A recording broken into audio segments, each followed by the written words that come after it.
Bismillahirrahmanirrahim. Assalamualaikum warahmatullahi wabarakatuh. Duli Yang Teramat Mulia Paduka Seri Pengiran Muda Abdul Malik Ibni Kebawah Duli Yang Maha Mulia Paduka Seri Baginda Sultan Haji Hassanal Bolkiah Muizzuddin Wad Daulah, Pengerusi Jemaah Tadbir Yayasan Sultan Haji Hassanal Bolkiah berkenan berangkat menghadiri majlis bertahlil bagi almarhum Sultan Haji Omar Ali Saifuddin Sa'dul Khairuddin, almarhumah Duli Raja Isteri Pengiran Anak Damit dan almarhum Duli Yang Teramat Mulia Paduka Seri Pengiran Muda Haji Abdul Azim. Majlis anjuran Yayasan Sultan Haji Hassanal Bolkiah diadakan di Kubah Makam Diraja. Keberangkatan Duli Yang Teramat Mulia dijunjung oleh Yang Berhormat Pihin Udana Khatib Datuk Paduka Seri Setia Ustaz Haji Awang Badarudin bin Pengarah Datuk Paduka Haji Awang Osman, Menteri Halihwal Agama selaku Ahli Jemaah Tadbir Yayasan. Yang Berhormat Datuk Seri Setia Awang Haji Irwan bin Pihin Datuk Pekerma Jaya Haji Muhammad Yusof, Menteri Halihwal Luar Negeri Kedua selaku Ahli Jemaah Tadbir Yayasan. Yang Berhormat Pihin Datuk Laila Raja Major Jeneral Besara Datuk Paduka Seri Haji Awang Halbi bin Haji Muhammad Yusof, Menteri di Jabatan Perdana Menteri dan Menteri Pertahanan Kedua selaku Pengerusi Lembaga Pengarah Yayasan, dan Yang Berhormat Datuk Seri Setia Dr. Awang Haji Muhammad Isham bin Haji Jaafar, Menteri Kesihatan selaku Timbalan Pengerusi Lembaga Pengarah Yayasan. Bacaan surah Yasin, tahlil dan doa arwah dipimpin oleh Yang Dimuliakan Begawan Pihin Khatib Datuk Paduka Awang Haji Mustafa bin Haji Murad.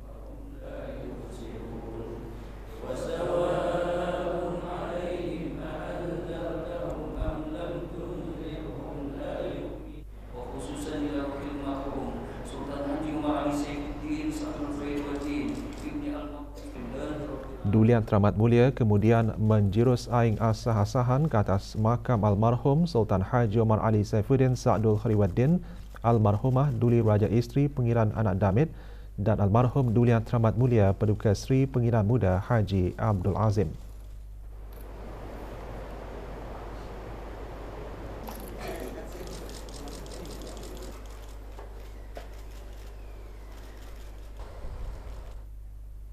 Kementerian Halihwal Dalam Negeri dan jabatan-jabatan di dalamnya serta majlis-majlis perlindungan mukim dan kampung mengadakan majlis membaca surah Yasin dan tahlil bagi almarhum Sultan Haji Omar Ali Saifuddin Sa'dul Khairuddin, almarhumah Duli Raja Isteri Pengiran Anak Damit dan almarhum Duli Yang Teramat Mulia Paduka Seri Pengiran Muda Haji Abdul Azim.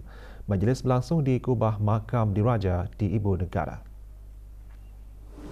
Rombongan diketuai oleh Yang Berhormat Datuk Seri Setia Awang Haji Ahmaddin bin Haji Abdul Rahman, Menteri Halihwal Dalam Negeri. Bacaan surah Yasin dan tahlil dipimpin oleh Awang Haji Hanafiah bin Haji Mahmud, Imam Tingkat 1 Jabatan Halihwal Masjid.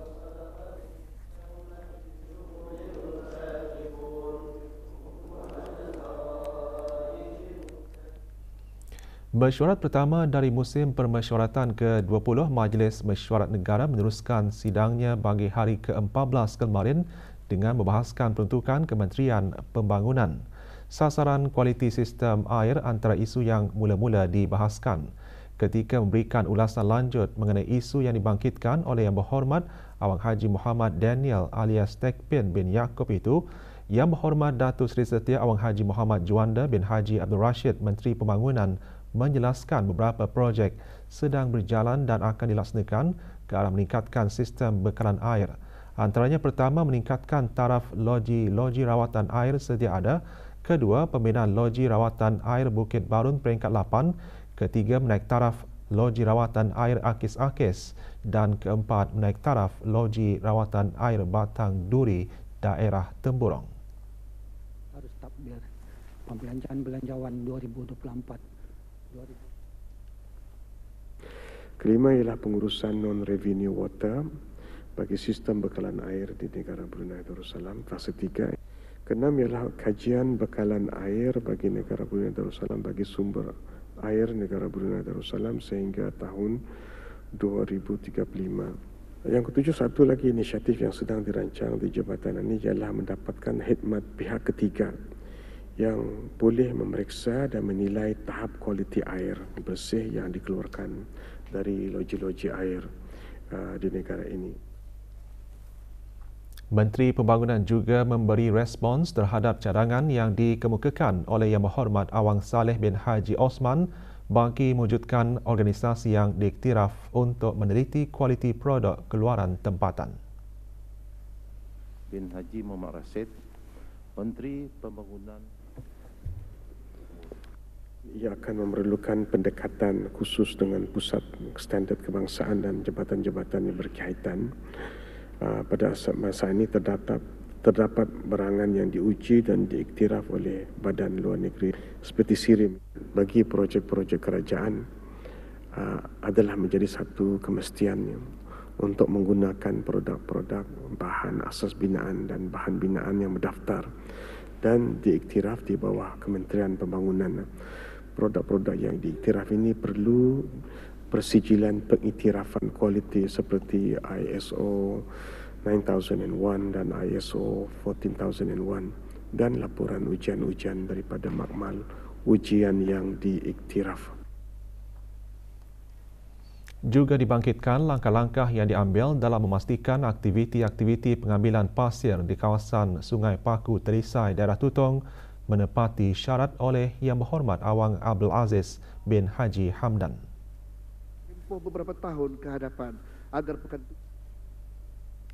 Salah satu langkah yang dilaksanakan oleh kementerian ialah dengan menyediakan garis panduan penerokaan dan pelumbungan kuari galian yang mengandungi syarat-syarat dan peraturan yang perlu diikuti oleh setiap pengusaha pelumbung pasir yang beroperasi. Garis panduan ini akan menetapkan peraturan kepada syarikat yang menjalankan aktiviti pengambilan pasir demi memelihara ekologi persekitaran. Kementerian Pembangunan sedang dalam usaha untuk merangka akta dan garis panduan yang lebih tepat dan fokus dalam membuat tindakan pemantauan dan penguatkuasaan serta pertimbangan denda yang dapat diambil kira bagi kesalahan-kesalahan di dalam aktiviti kuari seperti ini yang insya-Allah akan dapat diselesaikan pada penghujung tahun ini. Isu gerai tepi jalan pula menarik perhatian Menteri Hal Ehwal Dalam Negeri. Yang Berhormat Datuk Seri Setia Awang Haji Ahmaddin bin Haji Abdul Rahman ketika memberikan pencerahan mengenai isu tersebut menjelaskan 13 buah tapak tanah di seluruh negara disediakan melalui Majlis Perancangan Guna Tanah yang diterajui oleh Kementerian Pembangunan. Seperti bas dan kemudahan untuk orang berkeperluan.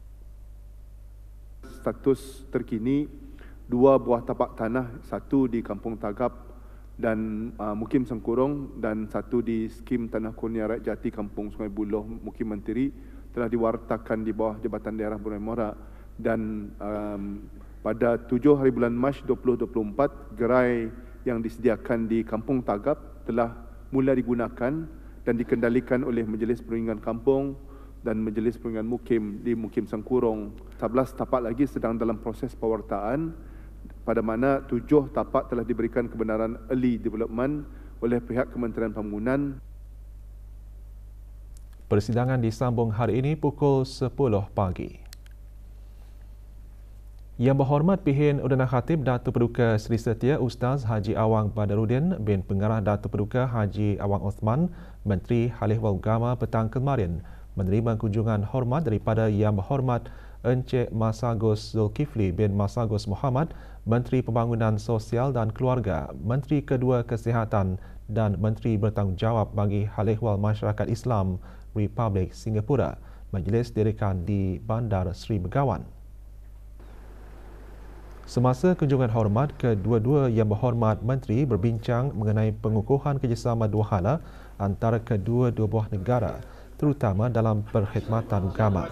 Juga hadir Pengiran Datuk Seri Paduka Haji Muhammad Tashim bin Pengiran Haji Hassan, Timbalan Menteri Hal Ehwal Agama, Tuan Yang Terutama Lawrence B. Siao Hun, Pesuruhjaya Tinggi Republik Singapura ke negara Brunei Darussalam, Yang Berhormat Encik Masagos Zulkifli bin Masagos Muhammad bersama delegasi berada di negara ini bagi lawatan selama 3 hari.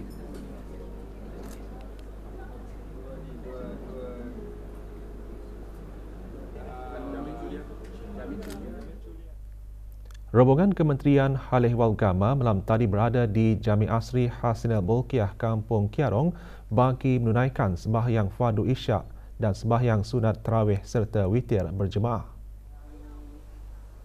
Menyertainya Yang Berhormat P.H. Udana Khatib Datuk Paduka Seri Setia Ustaz Haji Awang Badaruddin bin Pengarah Datuk Paduka Haji Awang Osman, Menteri Hal Ehwal Agama, dan Yang Berhormat Encik Masagos Zulkifli bin Masagos Muhammad, Menteri Pembangunan Sosial dan Keluarga, Menteri Kedua Kesihatan dan Menteri Bertanggungjawab bagi Hal Ehwal Masyarakat Islam Republik Singapura. Hadir bersama Pengirian Datuk Seri Paduka Haji Muhammad Tashim bin Pengirian Haji Hassan, Timbalan Menteri Hal Ehwal Agama, dan yang berbahagia Kadir Maidin Muhammad, Ketua Eksekutif Majlis Ugama Islam Singapura.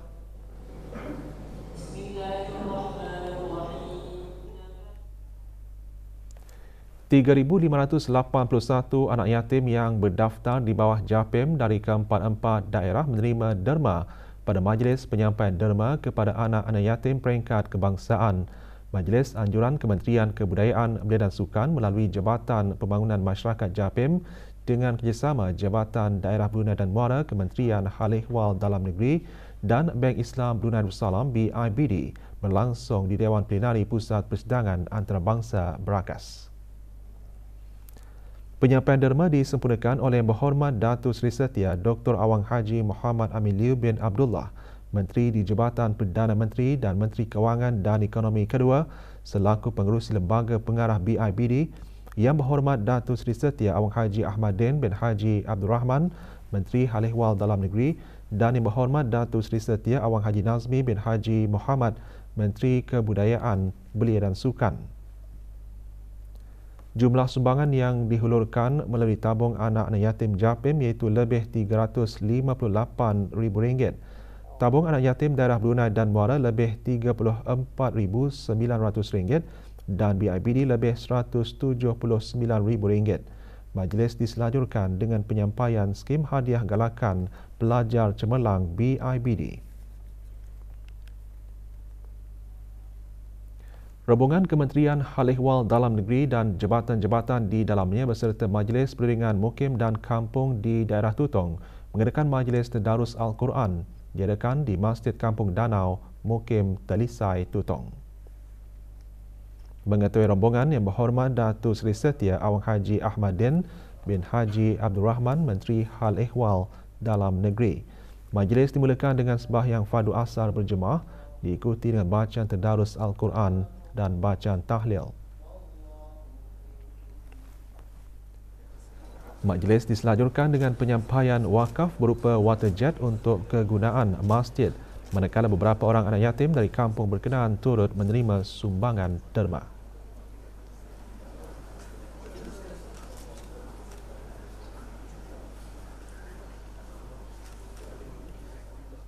Jabatan Perdana Menteri dan jabatan-jabatan di bawahnya meneruskan Majlis Tadarus. Acara berlangsung di Masjid Kampung Sungai Liang, daerah Blaid. Hadir Awang Haji Muhammad Azmi bin Haji Muhammad Hanifah, Timbalan Menteri Tenaga Jabatan Perdana Menteri. Terdahulu diadakan penyampaian sumbangan wakaf berupa barang keperluan masjid. Majlis diteruskan dengan berbuka puasa dan sembahyang fardu maghrib berjemaah.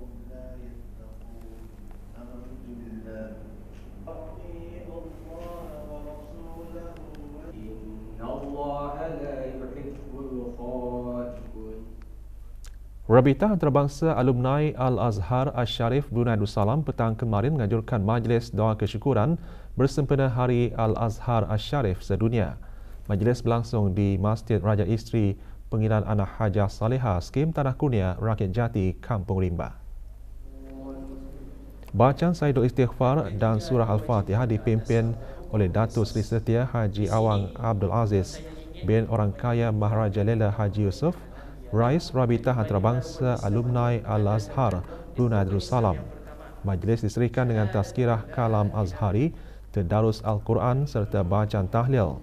Juga diadakan penyerahan sumbangan derma kepada anak-anak yatim. Selain menyatupadukan para lepasan pelajar Universiti Al-Azhar Asy-Syarif di negara ini, majlis juga bertujuan mengukuhkan jalinan kerjasama serta silaturahim dalam kalangan ahli rabitah antarabangsa alumni universiti berkenaan.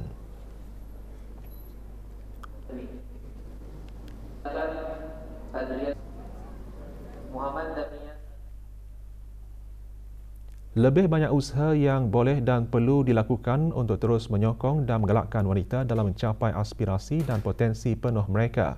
Langkah tersebut selaras dengan Wawasan Brunei 2035 bagi memastikan peluang sama rata untuk kaum wanita ke arah pembangunan tenaga kerja yang berkemahiran tinggi. Perkara itu ditekankan oleh Setiausaha Tetap Tenaga di Jabatan Perdana Menteri selaku ahli lembaga pengarah Autoriti Kebangsaan Keselamatan, Kesihatan dan Alam Sekitar SHENA semasa Forum Memperkasa Wanita dalam Keselamatan dan Kesihatan bersempena Hari Wanita Sedunia. Daeng Hajah Farida binti Datuk Seri Paduka Haji Talib juga berkata forum tersebut bukan sahaja menggalakkan perniagaan dan organisasi untuk meningkatkan keselamatan dan perlindungan kesihatan wanita tetapi memberi inspirasi kepada orang lain untuk menjadi sebahagian daripada pasukan dalam inisiatif keselamatan dan kesihatan dalam organisasi mereka. Forum bertajuk Pematuhan Perintah Keselamatan dan Kesihatan Tempat Kerja 2009 yang inklusif wanita disampaikan oleh Daeng Nurul Zakiyah binti Haji Muhammad Taib, pegawai SHENA.